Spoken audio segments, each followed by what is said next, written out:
बिस्मिल्लाहिर्रहमानिर्रहीम। अस्सलाम वालेकुम स्टूडेंट्स, कंसेप्ट क्लियर नाउ के प्लेटफॉर्म से मैं हूं ज़ाहिद इकबाल, आपको अपने चैनल पे वेलकम करता हूं। उम्मीद है आप सब खैरियत से होंगे, लाइफ को एंजॉय कर रहे होंगे, साथ साथ अपनी स्टडी को भी टाइम दे रहे होंगे। हमारा आज का टॉपिक है डिटर्मिनेशन ऑफ रिलेटिव एटॉमिक मास। तो स्टूडेंट, डिटर्मिन का मतलब होता है किसी भी चीज को तयन करना, जांचना, परखना। अब इससे पहले हमने रिलेटिव एटॉमिक मास यूनिट के बारे में पढ़ा था कि किसी भी एलिमेंट के अंदर एटम या सब एटॉमिक पार्टिकल्स का जब हम वेट मेजर करते हैं तो उसके लिए एक आला हमने कार्बन 12 यूज किया था। हमने डिटरमिन किया था उसका रिलेटिव एटॉमिक मास। तो स्टूडेंट्स, अब हमने वो मास तयन करना है, वो मास डिटरमिन करना है जो कि किसी खास एलिमेंट का नेचर में मौजूद है। तो स्टूडेंट्स, उस एलिमेंट के जितने भी आइसोटॉप्स होते हैं उनकी परसेंटेज से उनको मल्टीप्लाई किया जाता है और 100 से डिवाइड किया जाता है, तो इसका रिलेटिव एटॉमिक मास निकल आता है। लेट्स सपोज कार्बन के 3 आइसोटॉप्स हैं, carbon 12, carbon 13 and carbon 14। Carbon 12 में एटॉमिक मास है 12, यहाँ पे एटॉमिक मास है 13, यहाँ पे एटॉमिक मास है 14। अब कार्बन 12 नेचुरली तौर पे जो मौजूद होता है वो 98.8% होता है, कार्बन 13 1.1% होता है और कार्बन 14 0.009% होता है। इट मींस कार्बन 12 को मल्टीप्लाई बाय 98.8 कर देंगे, 13 को मल्टीप्लाई बाय 1.1 कर देंगे, उसी तरह 14 को मल्टीप्लाई बाय 0.009 कर लेंगे। इनका जो सम होगा उस सम को डिवाइडेड बाय 100 कर देंगे तो हमारा रिलेटिव एटॉमिक मास निकल आएगा। यानी कि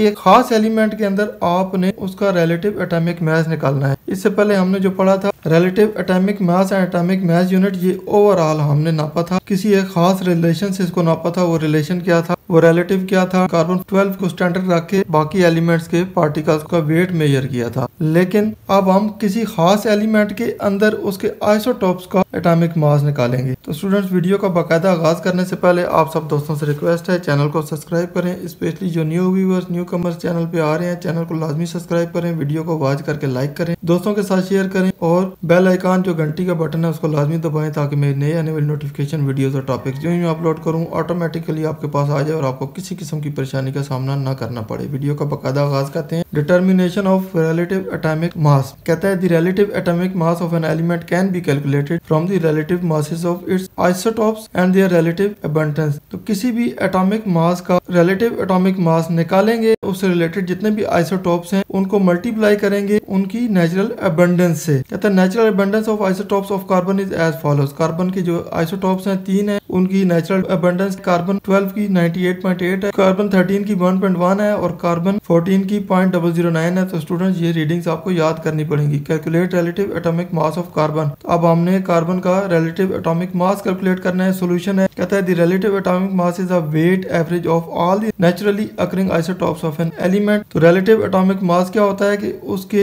जितने भी आइसोटॉप्स होते हैं उनका एवरेज मास निकाला जाता है और उसको मल्टीप्लाई किया जाता है उसके वेट से, taking into consideration of their natural abundance, उनकी नेचुरल अबंडेंस को ध्यान में रखते हुए। कार्बन 12 की नेचुरल अबंडेंस 98.8 है, इट मींस आपको मल्टीप्लाई करना होगा 12 से क्योंकि इसका एटॉमिक मास है 12। उसी तरह कार्बन 13 की नेचुरल अबंडेंस 1.1 है तो मल्टीप्लाई बाय 13 करेंगे और कार्बन 14 की नेचुरल अबंडेंस है 0.009 तो मल्टीप्लाई बाय 14 करेंगे और इनका सम को डिवाइड बाय 100 करेंगे तो उनकी रिलेटिव एटॉमिक मास निकल आएगी और ये AMU में होगा। तो स्टूडेंट्स, अब देखें कार्बन 12 का रिलेटिव एटॉमिक मास है relative abundance of carbon 12 multiply by atomic mass of carbon 12, यानी कि इसकी रिलेटिव अबंडेंस है 98.8 और मास है 12 plus relative abundance of carbon 13 1.1 है मल्टीप्लाई बाय मास है 13। इसी तरह रिलेटिव अबंडेंस ऑफ कार्बन 14 है 0.009 मल्टीप्लाई बाय 14। जब ये मल्टीप्लाई हो जाएंगे तो इनको आपस में प्लस करना है और उनको डिवाइडेड बाय 100 करना है तो ये रीडिंग निकल आएगी कैलकुलेटर की मदद से और लास्ट पे जो रिलेटिव एटॉमिक मास निकलेगा कार्बन का वो 12.006 AMU होगा। तो स्टूडेंट्स, इसी तरह हम किसी भी एलिमेंट के रिलेटिव एटॉमिक मास निकाल सकते हैं। अगर हमने क्लोरीन का निकालना है तो क्लोरीन की भी नेचुरल अबंडेंस हमारे पास है और इसके दोनों आइसोटॉप 35 और 37 हमारे पास मौजूद हैं। इनको इससे मल्टीप्लाई करेंगे, डिवाइडेड बाय 100 करेंगे। इसी तरह यूरेनियम के भी हम निकाल सकते हैं। यही फार्मूला है किसी भी चीज के रिलेटिव एटॉमिक मास को निकालने का। तो स्टूडेंट्स, ये था हमारा आज का टॉपिक जिसमें हमने रिलेटिव एटॉमिक मास की डिटर्मिनेशन की। उम्मीद है आपके सारे कंसेप्ट क्लियर हो गए होंगे, बहुत कुछ सीखने को मिला होगा। वीडियो पसंद आए इसको लाइक, दोस्तों के साथ शेयर करें और ज़ाहिद इकबाल को दुआओं में याद रखें। इंशाल्लाह नेक्स्ट इन्फॉर्मेटिव वीडियो के साथ जल्द ही आपकी खिदमत में हाजिर होऊंगा। तब तक इजाजत दीजिए। अल्लाह हाफिज।